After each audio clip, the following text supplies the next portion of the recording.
Morning. It's been a hot minute actually. Figured I'd create a video and just update everybody. I've been very quiet lately, so last episode you would have seen was before Christmas. It's now, what is it, the 2nd of March, so it's been a little while. It hasn't been still. I've been doing a few things, bits and pieces. I just needed some, I don't know, my own time I guess, going through a few things. Long story short, changed jobs, I'm at a new place now. The guys are amazing, really helping me out there, so that's good. And another thing that happened, look at this. Wait, it's backwards. So, yeah, I started filming a little intro because I was going to Victoria High Country for a trip in February. And started filming a little thing. I was setting the canopy up a bit better, throwing some drawers in there. And 2 days before our trip, it cracked a piston. So it's at Mazda discussing warranty terms. I am 5 months out, 284,000 Ks on that car. So there is news there, that's for another video. But, so for the meantime, I've been using the new boss's spare cars. So this is a mad little, what is it? Volkswagen. Tiguan. Yeah. Tiguan. Anyway, so yeah, it's cheap on fuel, so I might buy it. Anyway, give some more updates. I pulled that out. I'll show you. So that was jammed in the corner. So I pulled it out, undressed it, cleaned it, completely disassembled all the way down to the block. Pulled all the rotating assembly out. Because I did buy this for this eventually. Well, actually it was for that, but that happened, and then eventually, and I'll get to that in a minute. But anyway, this cost me a carton of Jack Daniels, and it was to suit rebuild, unknown condition. So I opened it up. It's not too bad, you know, rings, bearings, gaskets. It was seized. It now turns. I don't know if I'm going to be able to, not with my left hand, but anyway. So that's on a stand. I've gone through and tidied all sorts of shit up. Got a whole bunch of 3D printed mounts for my tools. If I can find the guy who gave them all to me, yeah, I'll add it in here. Super nice fella. They do a whole bunch of stuff. So, you know, Ryobi, he does Milwaukee, Makita, all your big brands, other bits and pieces that are 3D printed as well. So I set all this up. Where's my zoom? So that's all sorted. That thing still don't work.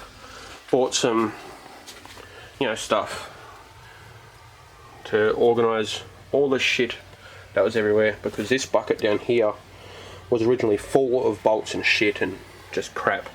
So now this is all organised. If I need something, I can just grab it. Mounted this up on the wall. This is just all my, you know, paints, supplies, cleaning gear. Just tried to tidy up. And in the meantime, while I was doing that, I did play with this. So this is, I'll let you in on it now. So you can see headlights are in, bumpers on, valance is sort of on. I got really bored and I got the shits looking at it, and I was looking at buying another car. And I always say the best thing if you want to rekindle your love for a car that's been sitting around for a while is wash it. So I put it on its wheels, took it out the front, washed it. And the other cool thing now, so I got the Mark IIs on the front, but I made a little purchase. Now I've got some Mark IIIs as well. So yeah, the fitment's a bit funny. Throwing a few stickers up. Joy Brake, guy's a legend, Joshy. Night Ride, favourite people. But anyway. So, you know, it's enough. Front's a lot better. But it's finally sitting on some wheels. I walked too far past. I cleaned all the interior out, put the back seats in. Yeah, it's like a complete car. All the shit in the back. And funnily enough, that's actually washed. That's all rust spots. Patina, we'll say. Yeah, so figure today we'll start playing with fuel system.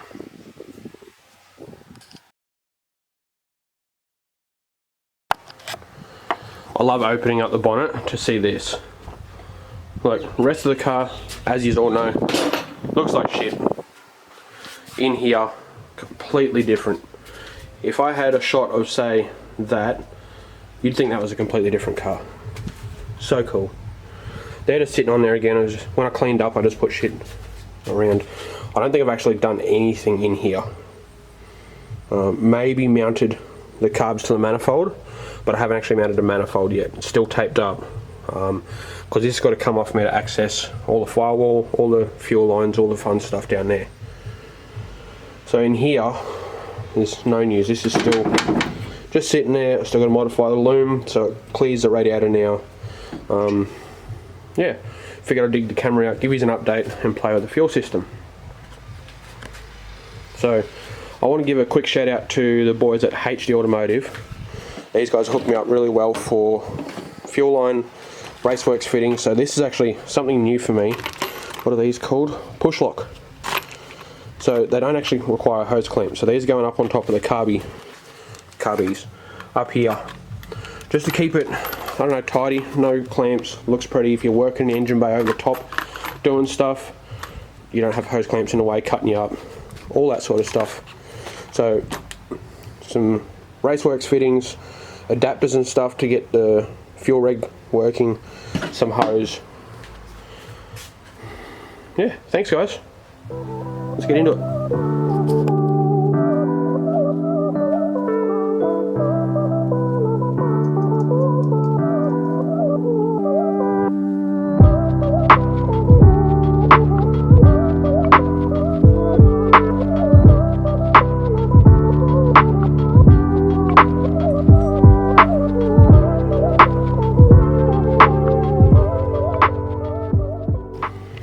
Right, so carbs off. One of the things I've actually got to remember before I bolt it on is the loop pipe for the heater. So don't let me forget it. Anyway, back to the fuel. So there's a feed line here. I've also got, I believe, return, and down there, yep, right there is what used to be a charcoal canister, which lived here. And well, this motor's out of 73, 76 had that didn't. So I'm just going to blank this one, that one. Maybe if the 63 ever ends up in here, I might use this as a return and run a bigger feed, depending on how that goes. But for this time, that'll go up to around here somewhere. I'll mount the filter there and then drop over to there. That's where the reg's going to mount. So yeah, mount the reg, see if I can mount the filter, and then I'll know my hose sizes, and that'll have all that sorted. Dummy the carbs back on, make the hoses, and it's all AN, so it all just comes off and it's all pretty. And yeah, sick.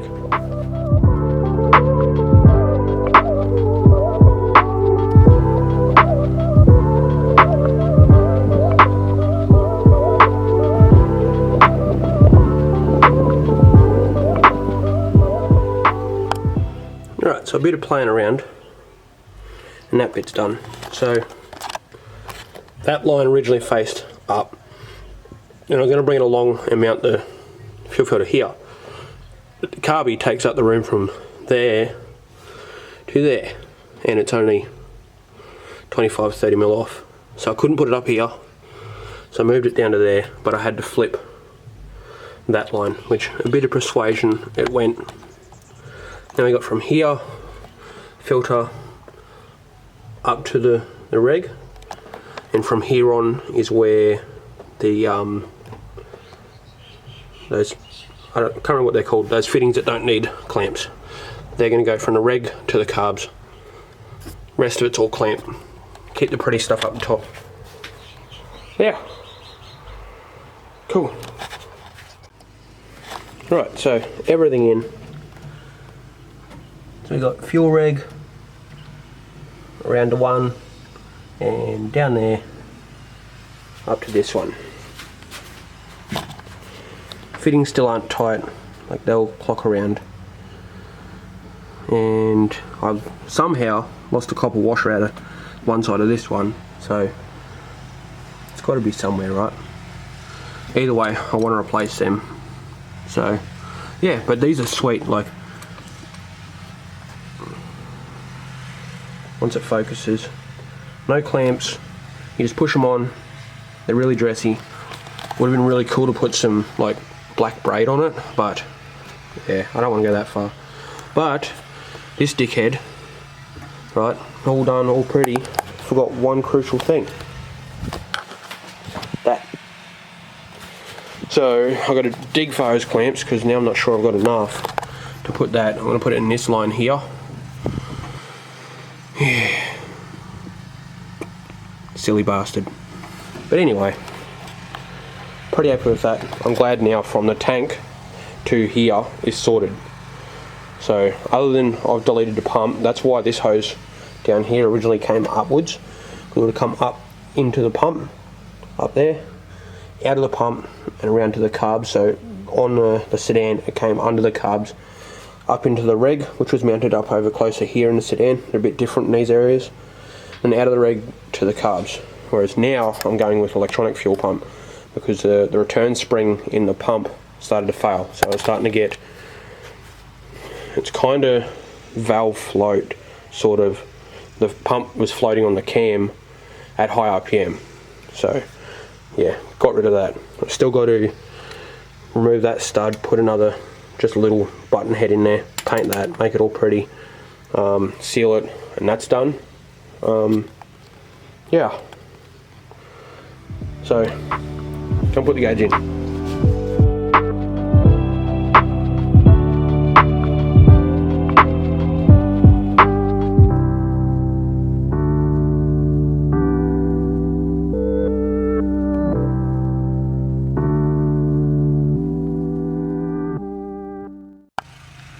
Alright, so that's done.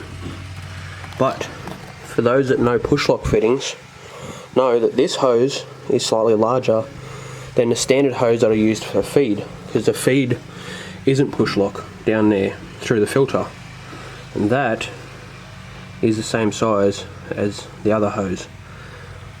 So I clamped it, it's tight, it's not going anywhere, so I guess we'll find out if it leaks later. But for now, done. Looks neat enough. I'm happy with it. I mean, there's no real way to make fuel lines neat on a carbureted car, so yeah, I'll leave it at that for now.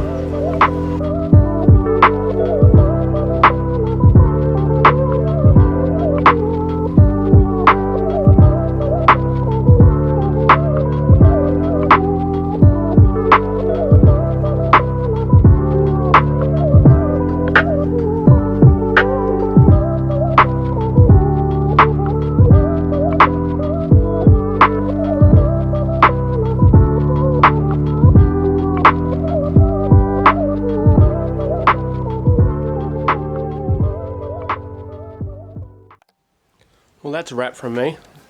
Hang on, it's bloody bright out here. Yeah, it was good catching up. It was fun working on this again, put myself in front of the camera. That was sweet. The original plan was actually to see if I could just let it fire up. I can't, you know, move it because it's got no shaft in it. Brakes aren't plumbed in it yet, but at least the engine could run. But finding a few things, fair bit of work still to get it to the engine itself just to run. I can't put the carbs on yet because then I'm just going to waste a gasket. I've got to have them off before I put the brakes on. No. To put the brakes on, to put the brake lines and stuff in, because they're all, it's pretty tight quarters in that corner there, so I want to be able to remove them, get to them nice and easy. That copper washer, that was honestly one of the biggest killer. So yeah, thanks for watching, and well, hopefully I'll be out here more often. Cheers.